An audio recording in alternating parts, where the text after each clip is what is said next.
Hello and welcome, my name is Chris from christopherhole.com. Welcome to this video where we're going to be talking about stress fractures of the foot and ankle. Now we're going to cover 4 parts to it. We're going to look at what a stress fracture is quickly, then we're going to look at common sites, some risk factors and some potential treatment.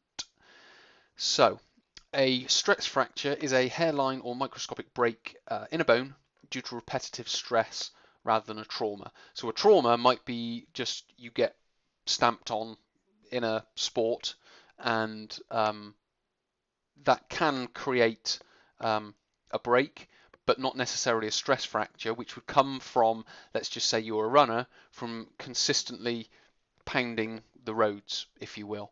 Now, some people are more susceptible to them than others, and there are various reasons for that, and we'll come to those risk factors in a second. But first of all, we're just going to look at some common sites. So the first two is the tibia and the fibula. Now the tibia and the fibula are the two muscles of the two bones of the lower leg. So the tibia is the big shin bone, and the fibula is the bone, the smaller bone that goes up the outside of the leg. Then we've got the second and third metatarsal. So you can see your metatarsals here. So you've got 1, 2, 3, 4, and 5. 1 being on the inside of the foot, 5 being on the outside of the foot. So the common sites is the second and the third. So you've got 2 out of the 3 sort of middle metatarsals. Then we've got the tarsals. Now the tarsals are the bones that sit between the toes, the phalanges, the toes, the metatarsals, and the ankle. So you've got these bones here in the middle. So you've got the cuneiforms, so the cuneiform group, you've got 3 bones. You've got medial cuneiform, you've got intermediate cuneiform, and you've got a lateral cuneiform. And then on the outside of the foot, you've got the cuboid. Then what you've got is the navicular bone, which kind of sits in the middle of the foot, but also goes to the inside of the foot as well. So those are the common sites. So there's quite a few common sites where it can happen. Now we'll sort of look at more so as to why it happens.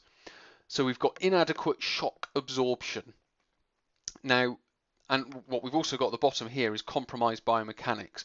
Now they're kind of intertwined together, which it could be that you're heel striking, and if you're heel striking with inadequate cushioning or old trainers or whatever it might be, the muscles of your foot won't work as effectively, and all the shock can then go straight up the leg. So it could be that you get a stress fracture in your tib or fib, and that could be from multiple heel strikes with improper shock absorption.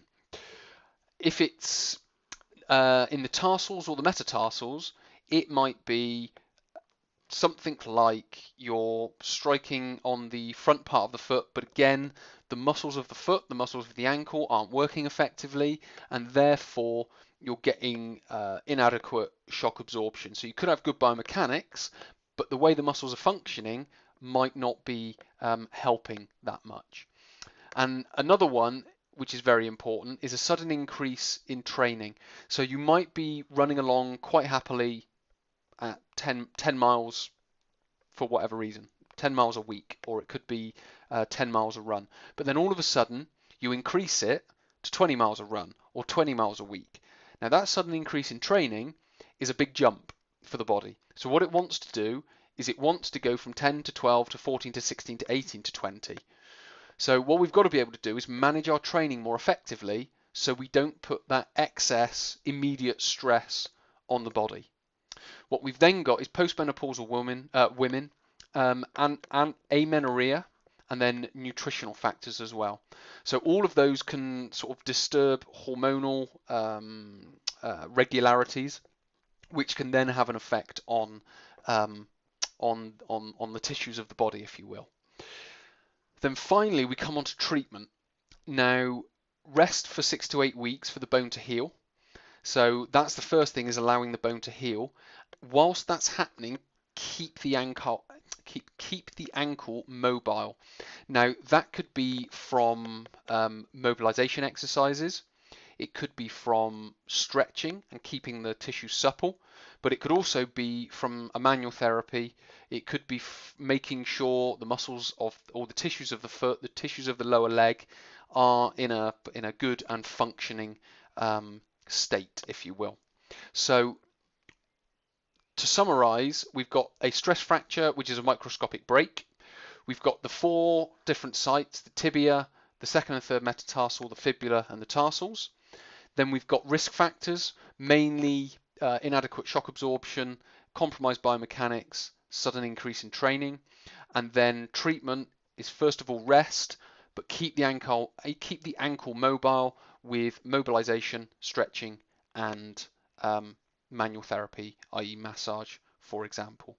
So many thanks for watching. Hopefully this has been helpful. Please use it to educate yourself rather than sort of self-diagnose yourself. So hopefully this has been helpful. My name is Chris from christopherhole.com.